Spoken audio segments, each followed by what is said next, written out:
नमस्कार, सीएनबीसी आवाज और मोतीलाल ओसवाल स्टूडियोज में आपका स्वागत है। मैं हूं मनीषा गुप्ता और आप देख रहे हैं कमोडिटी राउंडअप। आज की हेडलाइंस की अगर बात करें तो पहले बात करेंगे खाने के तेलों की, जहां पर फरवरी का इंपोर्ट डेटा काफी हद तक यहां पर गिरावट दिखाता हुआ नजर आया है, लेकिन बाजार का मानना है कि मार्च अप्रैल मई में यहां पर बढ़त देखने को मिल सकती है फिर से इंपोर्ट्स में। ये नंबर्स क्या हो सकते हैं, इस पर करेंगे चर्चा। साथ ही बात करेंगे यहाँ पर चीनी की, क्योंकि ज्यादातर एजेंसीज अब लगातार अपना जो चीनी का आउटपुट एक्सपेक्टेशन है वो यहाँ पर कम करती हुई नजर आई है। जो रिवीजन है वो डाउन साइड में है। इसका क्या इम्पैक्ट पड़ सकता है अवेलेबिलिटी पर और साथ ही साथ प्राइसेस पर, बताएंगे आपको। साथ ही बात करेंगे यहाँ पर चांदी की, जहाँ पर कल देर रात 2.5% की तेजी के बाद आज सुबह एशियन मार्केट्स में फिर से खरीदारी देखने को मिली है। चांदी 1 लाख से अब सिर्फ 2,000 रुपए दूर है। यहाँ पर आपको क्या करना चाहिए, इस पर भी करेंगे चर्चा। हमारे साथ इन सब पर बात करने के लिए solvent extractor association of India के ईडी डॉक्टर बीवी मेहता हैं। साथ ही मियर कमोडिटीज के चेयरमैन जी के सूद और अनमोल सिल्वर के सीईओ किशोर रुनवाल हमारे साथ होंगे। साथ ही जुड़ेंगे एचडीएफसी सिक्योरिटीज के हेड ऑफ कमोडिटीज अनुज गुप्ता। लेकिन सबसे पहले बात यहाँ पर खाने के तेलों की कर लेते हैं, क्योंकि यहाँ पर हमने फरवरी के इंपोर्ट्स में गिरावट आते हुए देखी है। एंड डॉक्टर मेहता, ओवरऑल अगर पाम में देखें तो करीबन 25% की गिरावट यहाँ पर दर्ज की गई है। पाम एक प्रीमियम पर भी रहा है, उसका इम्पैक्ट तो हमने मार्केट्स में आता हुआ देखा ही है। लेकिन क्या फेब का महीना आप एज एन एबरेशन देखेंगे, क्योंकि पिछले कई महीनों में अच्छा खासा इंपोर्ट हुआ है, भारतीय बाजारों में भी अवेलेबिलिटी अच्छी है। कैसे देखते हैं फरवरी का महीना, और अब मार्च अप्रैल मई के बारे में क्या सेंस है? देखिए, पहले तो फरवरी का हमेशा कम रहता है। 2 रीजन है। एक तो फरवरी में 28 दिन है, एक दिन है, तो उसके वजह से भी थोड़ा लास्ट टन कम होता है। दूसरा, जो अगले 3 महीने में नवंबर दिसंबर जनवरी में जो इम्पोर्ट हुआ है और जो स्टॉक की सिचुएशन थी, ऐसे अबाउट 22 लाख के करीब स्टॉक था अपने पास। और तीसरा, जो हाई प्राइस है, that also squeeze the demand. सारे जो मेन जो है फॉर्च्यूनेट, पतंजलि, सारे से मेरी बात हो रही है, सब बोल रहे हैं कि डिमांड इतनी नहीं जितनी होनी चाहिए। और खास करके जो पाम और सारे तेल महंगे हैं, उसकी वजह से भी डिमांड में कटौती आ रही है।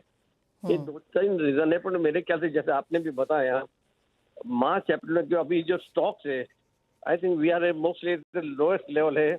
लास्ट मार्च, 1 मार्च को जो 24 लाख था, आज अपने पास स्टॉक है 19 लाख का। तो स्टॉक इज लोअर लेवल। तो अगले महीने में मेरे ख्याल से जो स्टॉक बिल्टअप होना जरूरी है, और इसके लिए बाइंग भी मार्च अप्रैल मई में थोड़ा बाइंग बढ़ेगा ऐसा लग रहा है। मगर पाम की जो आज ऊपर प्रीमियम में चल रहा है, तो हो सकता है कि सोया और सन ज्यादा है। आज भी देखो, नॉर्मली 60-40 था, 60% पाम था, 40% सॉफ्ट ऑयल था।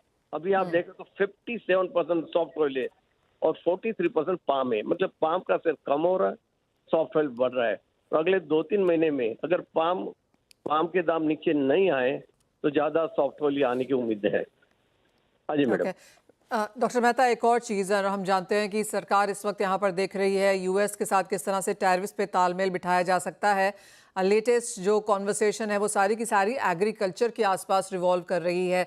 जहाँ तक खाने के तेलों की बात है, चाहे वो यूएस से इंपोर्ट है या प्रोडक्ट एक्सपोर्ट है, कैसे देखते हैं आप वो बिजनेस, और यहाँ पर क्या निकल के आ सकता है? देखिए, इंडिया जो आज भी इंपोर्ट कर रहा है, मेनली सोयाबीन कर रहा है, mainly Argentina, Brazil. Small quantity 1-2 lakh ton soybean oil USA से आ रहा है। अगर कोई ज्यादा भी सोयाबीन ऑयल आए तो अपने को इतना नहीं, 2 से 3 पहले सप्लाई ठीक रहेगा। इसके लिए कोई हमारा इतराज नहीं है।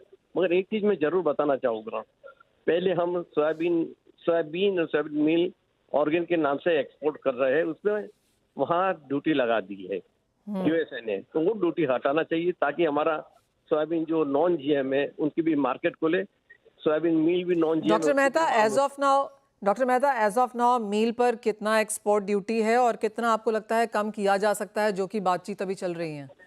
नहीं, मेरे को एग्जैक्ट पता नहीं नंबर की ड्यूटी है। अगर ड्यूटी इतनी लगाएगी, यहाँ से एक्सपोर्ट बंद हो गया है। एग्जैक्टली नंबर अभी तो मेरे पास नहीं है। ओके, आपको लगता है कुछ सब्सिडीज मिलेंगी? आपको लगता है मील एक्सपोर्ट पे सब्सिडीज देगी एज ऑफ नाउ सरकार, कुछ इंसेंटिव देने की बातचीत? व्हाट वी आर डिमांड, देखिए, international market we are outprice in international market with the soybean meal है, रैपसीड मिल है। और घरेलू में बिकॉज ऑफ डीडीजीएस डिमांड काफी कम है, चाहे सोयाबीन मिल लो, चाहे रैपसीड मिल लो, चाहे राइस मिल लो।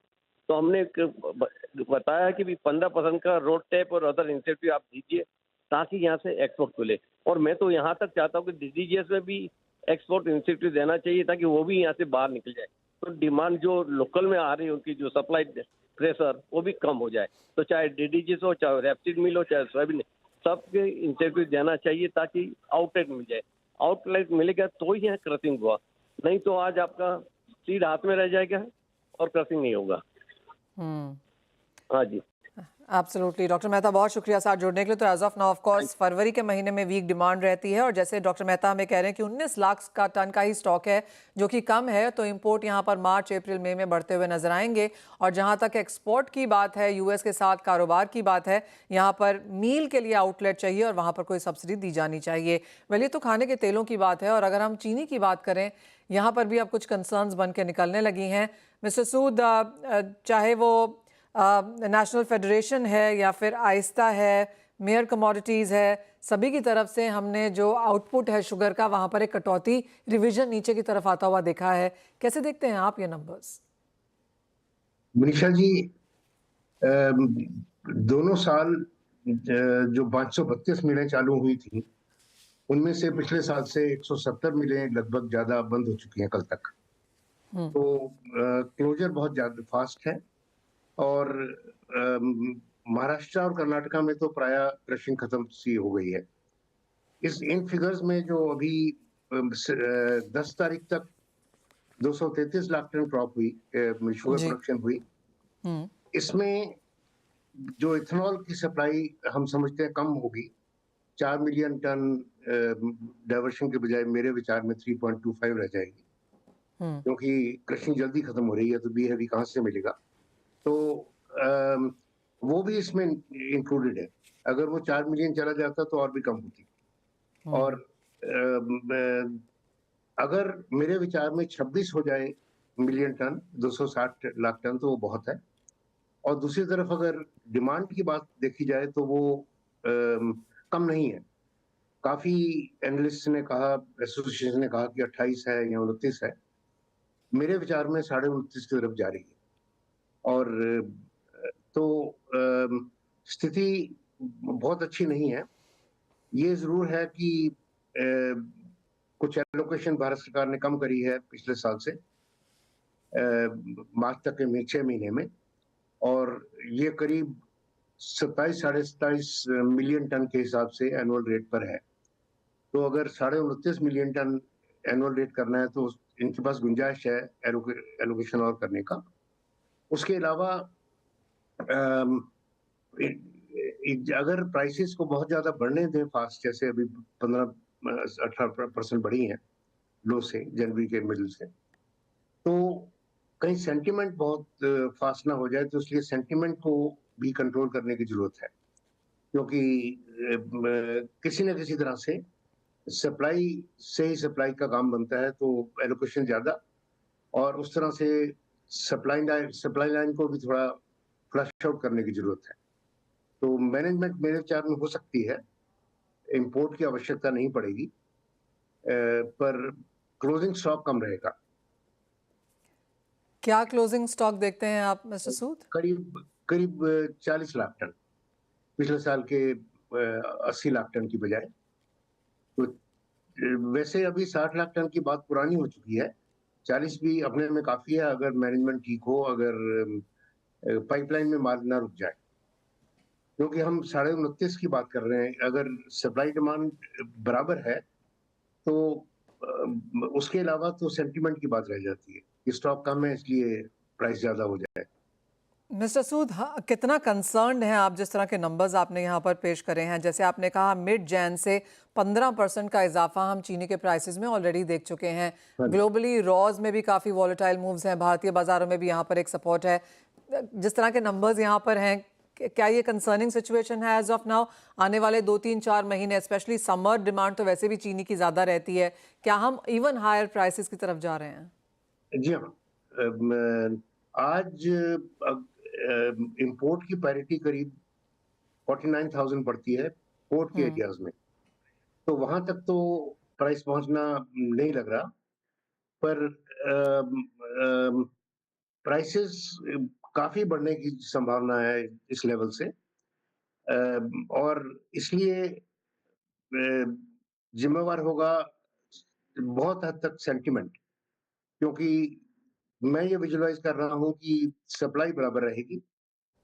सरकार के पास कुछ माल बचा हुआ है जो कम एलोकेशन की गई है। वैसे आपने सही कहा कि डिमांड का पीरियड है।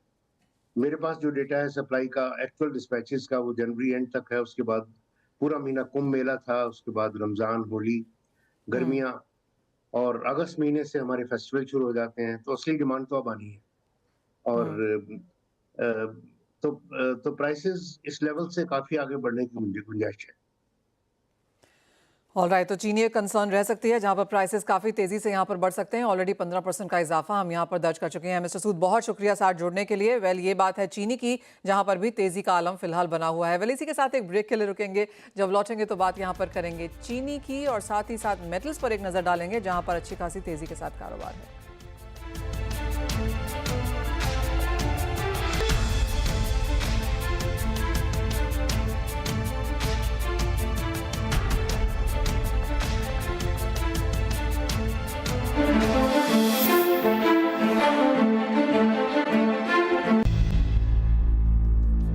चांदी के प्राइसेस आपकी स्क्रीन पे लेके आना चाहेंगे, क्योंकि चांदी की कीमतों में पिछले 24 घंटों में करीबन 3% का इजाफा देखने को मिला है। और इस गेन के बाद, जो कि आप देख सकते हैं, हम 1 लाख रुपए के लेवल से सिर्फ 1,500 रुपए दूर हैं। यहाँ पर अब किस तरह की मार्केट्स है इंडियन बाजार में, अनमोल सोलर के CEO किशोर उनवाल हमें बताएंगे। किशोर जी नमस्कार। जोरदार तेजी है चांदी में, ओवरनाइट करीबन 3% की बढ़त है। किस तरह के बाजार आज देखने को मिल रहे हैं? अवश्य मनीषा, मार्केट्स काफ़ी वोलेटाइल है। नियरली 3% की जो तेजी हम लास्ट 2 डेज में देख रहे हैं। We are expecting rise of, अगर 1,02,000 का जो फिजिकल मार्केट्स में अगर बैरियर टूटता है, देन रैली, तो चांदी की तेजी होने वाली है। तो we are just waiting for the rally. अगर रैली होती है तो चांदी विल टच न्यू हाइट्स। जी हाँ। किशोर जी, अगर आज की डेट में किसी को चांदी फिजिकल मार्केट में आपसे लेनी हो, तो ये 98,500 तो ऑफकोर्स स्क्रीन का प्राइस है। इसके ऊपर GST मेकिंग वगैरह जोड़ें तो क्या लाख रुपए के ऊपर ऑलरेडी चांदी है? फिजिकल मार्केट में चांदी GST मिला के 1,05,000 हो चुकी है। अगर इफ यू टेक आर्टिकल्स और ज्वेलरी के आसपास लेते तो 1,05,000 7,000 की रेंज में आज का प्राइसिंग हो रहा है। तो this is the rate going on in the market. और क्या लोग ले रहे हैं इन लेवल्स पे, कि थोड़ा सा वेट कर रहे हैं कि शायद फिर से नीचे आए या फिर ऊपर ही जाएगा यहाँ से? किस तरह का फीडबैक है ऑन ग्राउंड? अगर देखा जाए तो markets are running slow due to March. जी। Demand is slow. काफी काउंटर्स पे अगर देखा जाए तो ज्वेलरी काउंटर्स पे सिल्वर का मूवमेंट अभी थोड़ा स्लो चल रहा है। But Akshaya Tritiya is coming and we hope that कि markets will do good in coming days. किस तरह के इंपोर्ट्स एज ऑफ नाउ हमने बनते हुए देखे हैं किशोर जी इंडियन मार्केट्स में, अभी अगर फर्स्ट क्वार्टर जैन फेब की ही अगर बात करें? इंपोर्ट्स अगर मेटल फोकस का जो डेटा लेते हैं हम लोग, तो we have imported in January 800 tons of silver and nearly we have already touch 7,500 tons of imports of silver already हम क्रॉस कर चुके हैं। तो अगर 800 टन और मिला लेते हैं तो 8,200 के आसपास, 8,300 के आसपास टन इंपोर्ट इंडिया में हो चुका है। तो we are seeing new numbers in imports this year. So a good rise in imports compared to the last year. और किशोर जी, क्या ज्यादा लोग खरीद रहे हैं यहाँ पर? क्या वो सिंपल ज्वेलरी है या आर्टिफैक्ट्स हैं जहाँ पर मेकिंग चार्जेस कम हैं? क्या इस तरह की फिजिकल इन्वेस्टमेंट डिमांड बनता हुआ देख रहे हैं आप? इन्वेस्टमेंट के रूप में देखा जाए तो people are very aware because rates are touching 1 lakh, तो they are safely watching the markets, waiting for a dip. अगर ज्वेलरी का अगर देखा जाए तो ज्वेलरी का business is going normal and it's going good, and artifacts का बिजनेस इज लो। बर्तन में लोग अभी थोड़ा कम ले रहे हैं। ऑलराइट किशोर जी, बहुत शुक्रिया साथ जुड़ने के लिए। तो जैसे किशोर जी हमें बता रहे हैं कि अगर आप आज चांदी लेने के लिए बाजार में उतरें तो 1,05,000 से डिपेंडिंग आप क्या ले रहे हैं, अगर आप आर्टिफैक्ट्स या ज्वेलरी ले रहे हैं तो 1,05,000 7,000 तक की कैलकुलेशन करके आपको यहाँ पर मार्केट्स में जाना चाहिए, क्योंकि जो करंट प्राइसेस स्क्रीन पे हैं उसमें जीएसटी और मेकिंग चार्जेस नहीं हैं, तो वो आपको यहाँ पर ऐड करना होगा। साथ ही साथ जैसे उन्होंने कहा कि अच्छा खासा इंपोर्ट होता हुआ नजर आया है 800 टन जनवरी में, और अगर हम फाइनेंशियल ईयर मिला के देखें तो 8,000 टन के ऊपर के लेवल्स यहाँ पर ऑलरेडी बन चुके हैं। अनुज, आपकी क्या सेंस है चांदी में, और प्राइसेस आपको यहाँ से कहाँ जाते हुए नजर आते हैं? Manisha ji good morning. देखिए इंटरनेशनल मार्केट में आप देखेंगे तो ऑलमोस्ट $33 के आसपास आता हुआ दिखाई दिया है। तो फिलहाल $33 एक रेजिस्टेंस रहेगा। अगर वो ब्रेक होता है तो मुझे लगता है कि एक अच्छी रैली आपको देखने को मिल सकती है। अभी 2 दिन शेष है वीक खत्म होने में, और हमें लगता है कि इस वीक के एंड तक आपको 1 लाख का लेवल चांदी में देखने को मिल सकता है। तो सेंटीमेंट पॉजिटिव है, और जिस तरीके की रिकवरी हम चांदी में देख रहे हैं तो हमें लगता है कि यहाँ पे खरीदारी का ट्रेड ही देखने को मिल सकता है, और ऊपर 1 लाख तक के लेवल आपको वीक एंड होते होते देखने को मिल सकते हैं। अनुज, सोने में क्या करने की यहाँ से राय देंगे, क्योंकि जिस तरह की अनसर्टनिटीज मार्केट में है, क्या यहाँ पर बाइंग अपॉर्चुनिटीज अब भी हैं? देखिए बिल्कुल, जिस तरीके से एक रिसेशन का फियर और एक स्लो डाउन का फियर हम यूएस में देख रहे हैं, और वहां पर एक्सपेक्टेशन है कि मल्टीपल इंटरेस्ट रेट कट भी हो सकते हैं। और दूसरा, डॉलर इंडेक्स अगर आप देखेंगे तो करीबन 4 महीने के लोअर लेवल पर आता हुआ दिखाई दिया है। तो फैक्टर जो दिख रहे हैं अब अगेन गोल्ड के लिए पॉजिटिव होते हुए दिखाई दिए। कल हमने अच्छी खासी रिकवरी गोल्ड में आती हुई देखी, और गोल्ड का प्राइस अब $2,900 के ऊपर सस्टेन कर रहा है। तो हमें लगता है कि यहाँ पर भी पॉजिटिविटी रहेगी। तो गोल्ड के अंदर हमें लगता है खरीदारी का ट्रेड लेना चाहिए। और ऊपर में हम एक्सपेक्ट कर रहे हैं कि टारगेट करीबन 86 या 480 तक के लेवल देखने को मिल सकते हैं। तो खरीदारी के साथ हमें लगता है कि गोल्ड में ट्रेड बना के चल सकते हैं, और गोल्ड हमें लग रहा है कि $2,930 $2,935 तक के लेवल अगेन दिखा सकता है। मेटल्स को आप कैसे देखते हैं अनुज, क्योंकि यहाँ पर अनसर्टेनिटी कुछ ज़्यादा ही है, टैरिफ्स हैं नहीं हैं को लेकर, पर एक चीज़ तय है कि 25% टैरिफ्स आज यहाँ पर स्टील एल्यूमिनियम पे लग सकते हैं। स्टील प्रीमियम अगर हम यूएस में देखें तो ऑल टाइम हाइस पे है, $950 पर टन के आसपास का। तेज़ी आज देखने को मिली है कॉपर में, एल्यूमिनियम में, क्या ये बाइंग रिकमेंडेशन जारी रहेंगी? बिल्कुल मनीषा जी, मुझे लगता है कि डॉलर इंडेक्स में वीकनेस का तो इम्पैक्ट है ही, साथ में टैरिफ का भी इम्पैक्ट है, और हम देख रहे हैं कि सभी बेस मेटल में एक रिकवरी का ट्रेंड देखने को मिला है। तो कॉपर जिंक दोनों ही रडार पे रहेंगे बाई साइड में। कॉपर में करीबन 888 के आसपास खरीदारी करना चाहिए। स्टॉप लॉस 883 का लगाएं। हमें लगता है कि 897 तक के लेवल और 900 के आसपास तक के लेवल आपको कॉपर में देखे जा सकते हैं। सिमिलरली जिंक के अंदर भी करीबन 273.80 के आसपास खरीदारी करें। स्टॉप लॉस 270 का लगाएं, टारगेट 278 तक देखने को मिल सकता है। तो आज के सेशन में हमें लगता है कि मेटल्स के लिए एक पॉजिटिव ट्रेंड आ सकता है। तो बेस मेटल्स में खरीदारी की सलाह रहेगी। और जाते जाते यहाँ पर कच्चे तेल में क्या करने की राय है? हल्का सा रिबाउंड तो यहाँ बना है। देखिए, जो सप्लाई फोरकास्ट है थोड़ा सा कम होता हुआ दिखाई दिया, जिसकी वजह से मार्केट थोड़ा सा सपोर्ट लेता हुआ दिखा है। तो हमें लगता है कि एक बॉटम फिशिंग क्रूड में देखने को मिल सकती है। तो यहाँ पे खरीदारी की सलाह रहेगी।